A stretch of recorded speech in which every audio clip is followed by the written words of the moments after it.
मेरा नाम अंकुश है। ये बात उस समय की है जब मैं अपने गांव जा रहा था।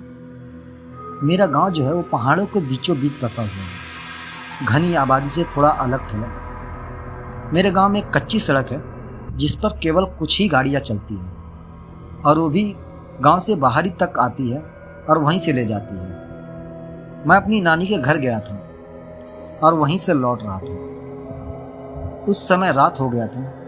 बस ने मुझे गांव के बाहर उतारा था क्योंकि सड़क जो था वो गांव से बाहर था और मेरा घर गांव के काफ़ी अंदर है। पर इससे मुझे कोई फ़र्क नहीं पड़ता क्योंकि पहले भी मैं बहुत बार आ जा चुका हूँ और ऐसे सफ़र कर चुका हूँ। पर इस बार मैं काफ़ी देर रात को गांव में पहुँचा था। मैंने अपना सामान उतारा और उसे उठाकर अपने घर की तरफ बढ़ा। उस समय रात के लगभग 12:30 बजे थे और जैसा कि आप सभी जानते हैं गांव में लोग जल्दी सो जाया करते हैं, तो एकदम वैसे ही था। सब सो गए थे और मैं अपना सामान लेकर चल रहा था। पूरा गांव सुनसान पड़ा था। ऐसा लग रहा था मानो जैसे गांव नहीं कोई जंगल में आ गया हो। मुझे अब थोड़ा डर भी लग रहा था क्योंकि गांव में आप अक्सर देखोगे कि अजीब अजीब कीड़े मकोड़ों की आवाज़ें सुनाई देती हैं रात के समय में। मैं बस भगवान से प्रार्थना कर रहा था कि जल्दी से जल्द अपने घर पहुंच जाऊं। पर मेरा घर थोड़ा गांव के अंदर है तो लंबा था। लेकिन थोड़ी देर बाद मुझे मेरा दोस्त मदन मिला। उसने मुझे दूर से इशारा किया। मैं ये सोच रहा था कि इतनी रात में ये यहाँ क्या कर रहा है। पर खैर छोड़ो, मैं तो बहुत खुश था कि कम से कम मुझे कोई साथी तो मिल गया।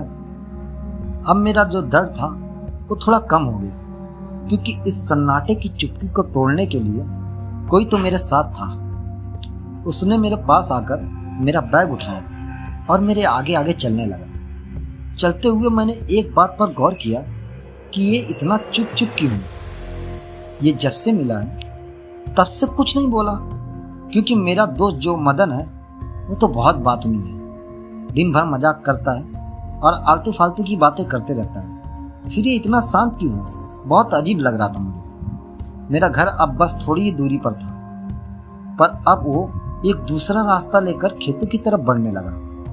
मैंने उससे कहा, अरे भाई कहाँ जा रहा है? कब से देख रहा हूँ, बड़ा ही चुप है। ये खेतों की तरफ कहाँ जा रहा है? कहीं तेरा दिमाग तो खराब नहीं हो गया है? उसने मेरा हाथ पकड़ा और जबरदस्ती मुझे खेतों की तरफ ले जाने लगा। उसका हाथ बहुत ठंडा था और मुझे समझते देर नहीं हुई कि ये मेरा दोस्त नहीं कोई और है। ये अजीब अजीब हरकतें। और फिर मैंने उसका शक्ल देखा, उसकी आंखें लाल हो रही थी और ऐसा लग रहा था वो कितने गुस्से में है, जैसे कि आज वो मुझे मार ही देगा। मैं पूछे जा रहा हूँ, चिल्लाए जा रहा हूँ, वो कुछ सुन ही नहीं रहा है। वो मुझे पास ही के एक कुएं तक घसीट कर ले जा रहा था। मैं अब समझ गया था कि ये जो कोई भी हो, ये लगता है मुझे जान से मार देगा। और मैं डर के मारे जोर जोर से चिल्लाने लगा और मेरी आवाज़ सुनकर लोग अब घर से बाहर निकलने लगे। फिर मेरी तरफ जब लोग आने लगे तो वो मुझे छोड़कर अचानक गायब हो गई और मैं भी वहीं पर बेहोश हो गया। सुबह जब मुझे होश आया तो मैं अपने घर पर पड़ा हुआ था और मुझे उठता देख सब घर वाले मेरे पास आकर जमा हो गए और सबने मुझसे पूछा कि आखिर क्या हुआ था, तू रात के समय वहाँ कैसे बेहोश हो गया? तो मेरे साथ जो भी हुआ था मैंने सारी बात अपने घर वालों को बताई। और सोचने वाली बात तो ये है, मेरा दोस्त मदन वो भी वहाँ पर मौजूद था।